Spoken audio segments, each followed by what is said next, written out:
بسم اللہ الرحمن الرحیم۔ السلام علیکم۔ آج کے اس لیکچر میں ہم ٹائپس آف نروس امپلس کو اسٹڈی کریں گے۔ نرو امپلس کا ٹاپک کو بڑی ڈیٹیل سے ہم پریویس لیکچر میں پڑھ چکے ہیں۔ اگر آپ نے وہ نہیں دیکھا تو پہلے وہ دیکھ لیں تاکہ یہ آپ کو کلیئرلی سمجھ آ جائے۔ تو نرو امپلسز کے دو ٹائپس ہیں، ایک ہوتا ہے کنٹینیوس نرو امپلس اور دوسرا saltatory nerve impulse. Continuous nerve impulse is clear by the word of continuous. اس میں نرز امپلسز وہ along the whole length of neurons move ہوتے ہیں in the form of waves. چونکہ اس میں مائلین شیت یہ نان مائلینیٹڈ نیوران میں یہ ہوتے ہیں اور اس کا سپیڈ بھی سلو ہوتا ہے۔ مطلب کنٹینیوس نرز امپلسز وہ کنٹینیوسلی کنڈکٹ ہوتے ہیں، اس میں مائلین شیتوں نہیں ہوتا، کیونکہ یہاں پر شوان سیل نہیں ہوتے اور شوان سیل مائلین شیت بناتے ہیں، تو اس لیے نرز امپلسز وہ کنٹینیوسلی کنڈکٹ ہوتے ہیں اور اس کا سپیڈ اس لیے کیا ہوتا ہے وہ سلو ہوتا ہے۔ دوسرا ہے saltatory nerve impulse. Saltatory nerve impulse this type of nerve impulse in which the type of nerve impulse in which the impulse is moving along the node of Ranvier in the jumping manner in neuron، یعنی اس میں nerve impulses اور neuron میں jumping manner میں conduct ہوتے ہیں، یعنی move ہوتے ہیں۔ چونکہ اس میں مائلین شیتوں موجود ہوتا ہے، اس وجہ سے شوان سیل مائلین شیت بناتا ہے، اور اس مائلین شیت کا ہم نے پہلے بھی پڑھا تھا کہ مائلین شیت ایک ایز اے انسولیٹر ہو، یعنی اس پر سے کرنٹ پاس نہیں ہوتا۔ جب یہ نرز امپلس اس پر سے پاس نہیں ہوتے تو یہ یعنی جب سٹیمولس اس کو ملتا ہے تو یعنی سوڈیم آئنس کی گیٹ اوپن ہوتے ہیں، جس کی وجہ سے سوڈیم اندر کی طرف وہ ڈیفیوز ہوتا ہے، اور یہ ڈیفیوژن پروسیس کے تھرو یہ آگے جاتا ہے، اور پھر سوڈیم آئنس کی گیٹ جو تھا وہ نوڈ آف رنویئر پر اوپن ہوتے ہیں، اور اس طرح وہ جمپنگ مینر میں جاتے ہیں۔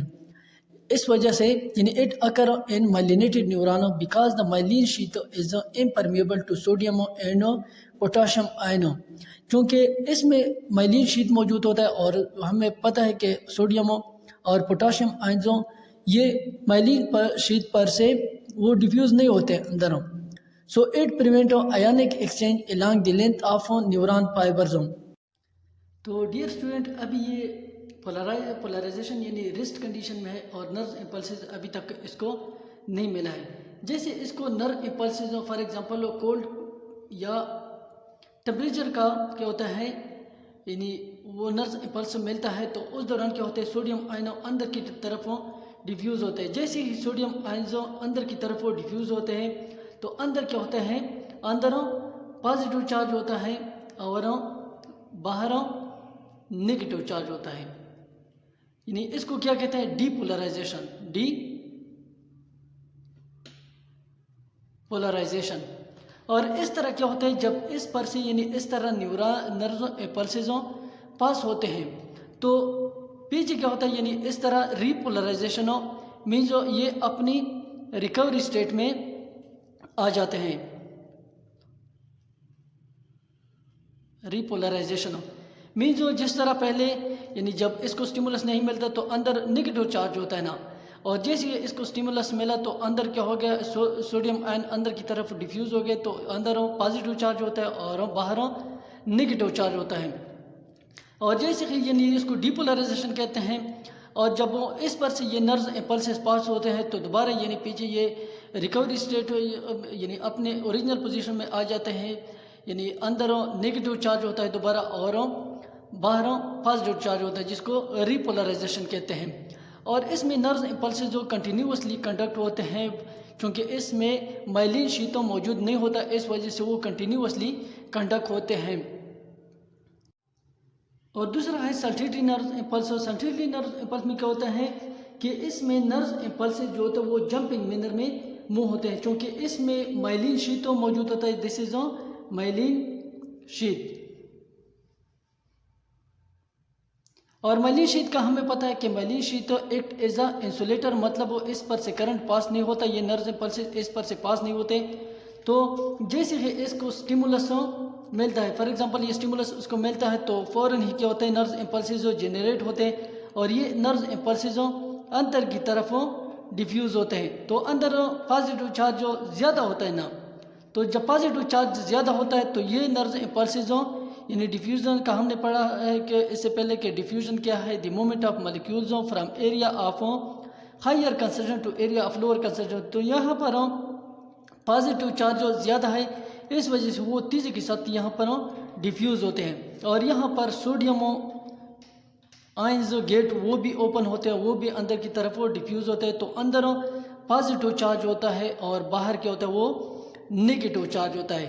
اس وجہ سے یعنی اس طرح وہ جمپنگ مینر میں موو کرتے ہیں، یعنی کنڈکٹ ہوتے ہیں، جس کو ڈی پولرائزیشن کہتے ہیں. اور جب یہ کیا ہوتا ہے جمپنگ مینر میں یہ نرز امپلسز اس پر سے پاس ہوتے ہیں، پیچھے اس کے پیچھے دوبارہ وہ ریپولرائزڈ ہوتے ہیں، یعنی باہر پازیٹیو چارج ہوتا ہے اور اندر نیگیٹو چارج ہوتا ہے. چونکہ یہاں پر پہلے بھی ہم نے کہا کہ یہاں پر مائلین شیت موجود ہوتا ہے اور اس کی سپیڈ بھی وہ یعنی دوسرا کیا کہتے ہیں اس کو کنٹینیوس نرو امپلس، یعنی کنٹینیوس نرو امپلس کے مقابلے میں کیا ہوتا ہے اس میں نرو امپلس کی سپیڈ تھوڑی یعنی زیادہ ہوتی ہے، یعنی 20 ٹائم گریٹر ہوتی ہے. Speed of nerve impulse, speed of nerve impulse یہ ڈیپینڈ کرتے ہیں نیورونز فائبرز پہ. ایوری سپیڈ جو ہوتا ہے نرو امپلس کا یہ 100 to 120 میٹر پر سیکنڈ ہوتی ہے. تو سپیڈ آف نرو امپلسز یہ 20 ٹائم فاسٹر ہوتی ہے مائلینیٹڈ نیورون میں due to saltatory conduction and required less energy. یعنی مائلینیٹڈ نیورون میں کنٹینیوس نرو امپلس کے مقابلے میں کیا ہوتا ہے، یعنی جس کے اوپر مائلین شیتوں نہیں ہوتا اس کے مقابلے میں مائلینیٹڈ نیورون میں 20 ٹائم فاسٹر ہوتے ہیں نرو امپلس کی سپیڈ، اور اس کے لیے انرجی بھی کم چاہیے ہوتی ہے. Speed of nerve impulse also depend upon diameter of neuron fibers. یہ نیورون فائبر کے ڈائمیٹر پر بھی ڈیپینڈ کرتی ہے. Neuron fibers conduct faster impulses than تhin فائبرز، یعنی جو تھک نیورون فائبرز ہوتا ہے جتنا اس کی کیا ہوتا ہے موٹائی زیادہ ہوتی ہے، تھکنیس اس میں ہوتی ہے، اس میں نرو امپلسز فاسٹلی کنڈکٹ ہوتے ہیں تhin فائبرز کے مقابلے میں.